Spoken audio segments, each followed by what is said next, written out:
Alam nyo ba guys na napakadali lang gumawa ng itlog na maalat o yung tinatawag na itlog na pula? Sa video ito ay tuturo po sa inyo ni Mama Jem ang simpleng pamamaraan kung paano po tayo makagawa ng itlog na maalat. Napakaganda po nito dahil pwede po natin itong gawing negosyo. Kakailanganin natin dito ay itlog, asin, dahil ito po yung magpapaalat sa ating itlog. Bali sa isang tray ay gagamit po ako ng 1 kilong asin. Mahalaga din po yung meron tayong malinis na paglalagyan mamaya sa ating binabad na itlog. Dito po natin siya ibabad sa loob po ng 14 days. Bali 2 plastic po yung hinanda ko, 30 piraso po yung itlog natin. Sakto po ito, tig-15 po yung laman nito. Isang tray po yung gagamitin ko ditong itlog para sa ating gagawing itlog na maalat.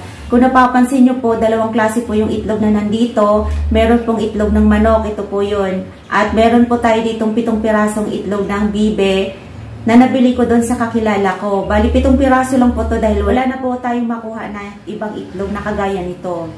Malaki po yung pagkakaiba ng itlog ng bibe sa itlog ng manok. Mas malaki po yung sa bibe kaysa sa manok. At ngayon po, hugasan na po natin yung ating mga itlog. Magamit tayo dito ng Scotch-Brite. Kukuskusin natin ito isa-isa. At i-check din po natin kung mayroong crack. Sa pagkukuskus po, ayusin po natin para matanggal po yung mga dumi-dumi. Dahil meron po itong mga dumi ng manok na nadikit. Kaya kailangan po malinis para hindi po masira yung ating gagawing itlog na pula. Kagaya nito guys, dumi ng manok. Tumikit na siya. Ipapahuli natin to dahil sasama yan sa lilinisan natin. Basain muna natin yun para lumambot yung dumi niya. Yan, nanlawan na natin.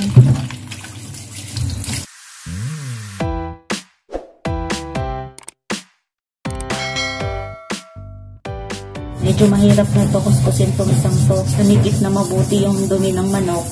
Ayan, natanggal na siya. Nalinis na.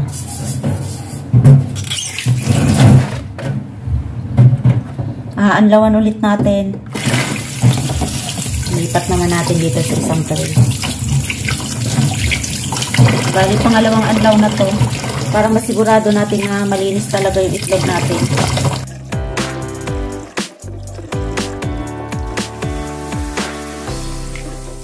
Ano guys, yung ating malinis na itlog. Nahugasan na natin to ng 2 beses. Ito na yung asin natin. Kukunawin natin to. Nalagay natin dito sa langgana. Yan.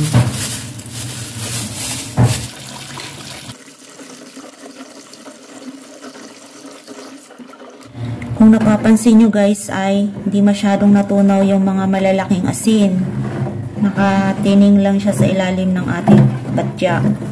Pwede na natin tong pakuluan. Salin na natin yung ating tunaw na asin. Gumamit lang ako dito ng malaking kawali para talagang sakto. Wala kasi ako magamit na kaldero na malaki. Sasama ko na din yung mga hindi nalusaw na asin. Tapos pakuluan natin.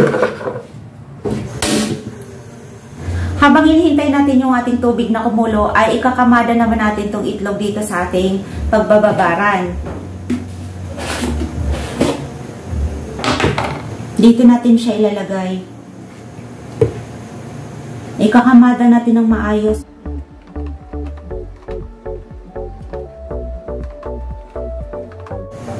Sakto lang talaga yung isang tray dito sa 2 nating lagayan.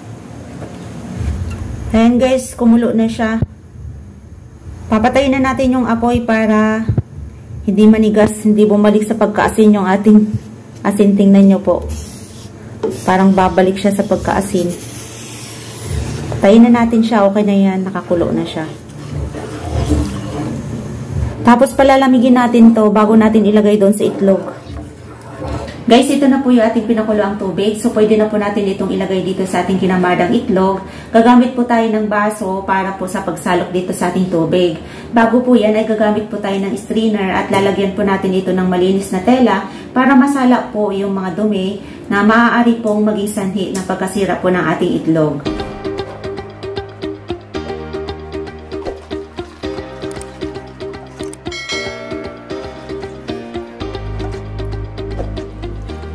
Guys, kung napapansin nyo, mayroong mga itim-itim. Kaya kailangan salain nyo talaga para hindi po masira yung ating itlog. Ayan na siya. Ilagay na po natin yung tubig dito sa ating kinamadang itlog. So ngayon po tatakpan na po natin. Siguraduhin po natin hindi makasingaw. Kailangan po masigip po talaga yung takip ng ating nabiling plastic para hindi po sisingaw yung ating tubig na may asin. Maganda yung nabili kong plastic dahil napaka higpit po ng kanyang takip. Ayan. Saktuhan lang po talaga yung tubig niya, oh. Ayan, oh. So guys, nilagyan ko po ito ng date, February 4, 2024. Dahil ngayon po natin siya ginawa. Ibabad po natin ito ng 14 days. Babalikan po natin siya ng February 18, 2024. So ngayon po ilagay natin siya sa safety na lugar at sa medyo malamig na lugar para hindi po siya masira. Ikalabing-4 na araw na ngayon ng ating binabad na itlog na pula noong February 4, 2024. So ngayon po pwede na po natin itong hanguin at lutuin. Bubuksan na po natin.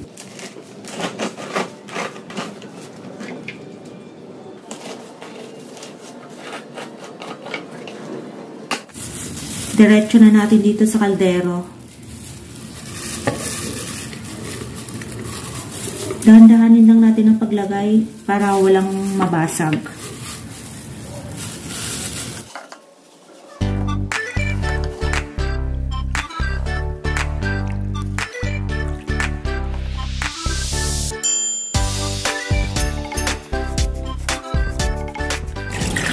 Sasabawan natin.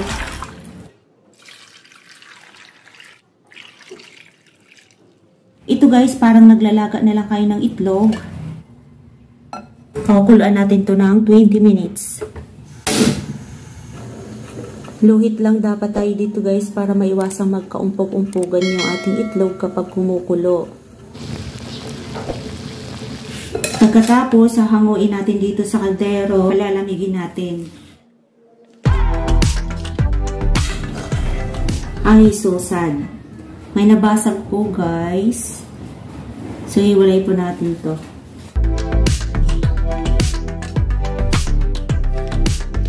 So, ito na yung ating itlog. Nabasagan po tayo ng isa. Itong pangkulay natin guys, nabili natin to sa Shopee. Kulang-kulang 500 yung presyo niya, pero marami po ito. So, ngayon po, kukunaw na tayo.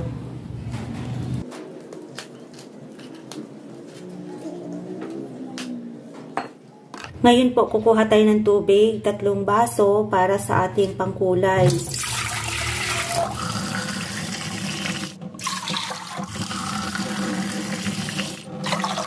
Pakukuluan po natin to. Saka po natin ilagay yung pangkulay. Kukunawin muna natin yung ating pangkulay. Isang kutsara lang yung gagamitin natin guys. Kukunawin muna natin siya dito sa tubig.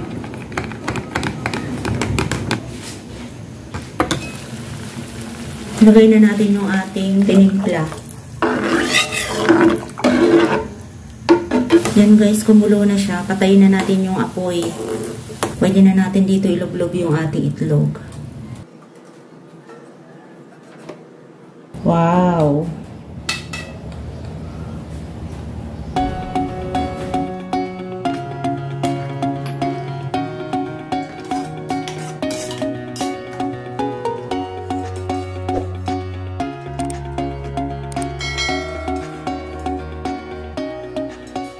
Ito na nga guys, yung ating itlog na pula. Very successful po yung ating pagkakagawa dito. Ngayon po titikman po natin kung alin po yung mas masarap sa dalawa, yung itlog ng bibe o yung itlog po ng manok. Unang tikman po natin yung sa bibe.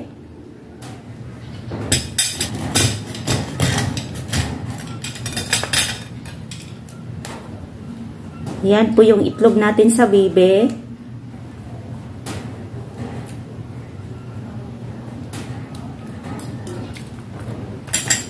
Tama lang yung alat niya guys. Perfect talaga siya sa kanin. Lalo na kung may kamatis.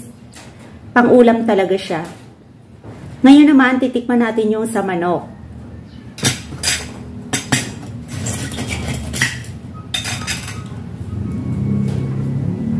Ito yung sa manok.